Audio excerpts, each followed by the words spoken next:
Pro Football Weekly is previewing the offseason for all 32 teams. Right now we're in Cleveland looking at the Browns. And Mike, first up, the number 4 pick in the draft. It sure seems like the Browns could use a quarterback, Robert Griffin III. The big name out there. Do you think they take him at 4, or even if they have to move up, are they going to go get this guy? I think when we look at the Browns, the key for them this offseason, no matter what they do, is improving that offense. And it wouldn't be surprising if they looked to acquire somebody like Robert Griffin if they thought he could be a franchise changer. This is a team that badly needs offensive punch. They don't have a franchise quarterback, it looks like, on the roster right now.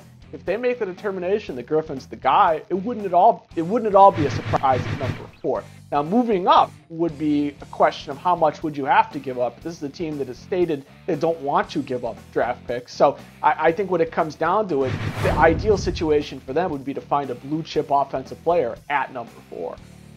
If they can get him at 4 and still those extra picks they have left over would be a pretty good situation for the Browns. Then you turn to free agency. They didn't do a lot last year. What do you expect them to do come March? It wouldn't be surprising that they'd be a little bit more active this year, just in the sense that, again, they need to fix the offense, and I don't think you can do that necessarily just in the draft. I think they really need help at receiver. Certainly running back is a position where they could use some more playmaking ability, and quarterback, like we just mentioned. There's really no skill position on offense where they can't look at the depth chart and say, we can do a little bit better. And I think that includes kind of looking at free agency and maybe finding a couple quick fixes and going that route. Yeah, if you do get RG3, you figure giving him weapons is going to be a key. One of those weapons in the backfield could be Peyton Hillis. Kind of a disappointing, not even kind of, definitely a disappointing season in 2011. He's a free agent. Do you expect them to bring him back? I think it comes down to cost, and I think it comes down to certainly if he has not burned all of the bridges with the organization. This was a tough season for him. And look, I think this is an organization that probably looks like they want to remain open-minded on Peyton Hillis. And, I think from all accounts that seems to be the way it's going.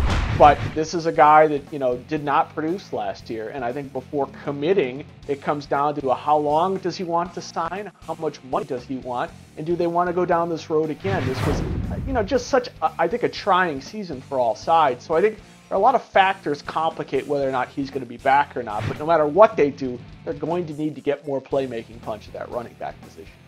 What a difference a year makes for Peyton Hillis. He was on the cover of Madden last year, not even sure where he'll play or if the Browns want him back this year. That's a look at the offseason for the Cleveland Browns. Make sure to follow us on Twitter or go to ProFootballWeekly.com.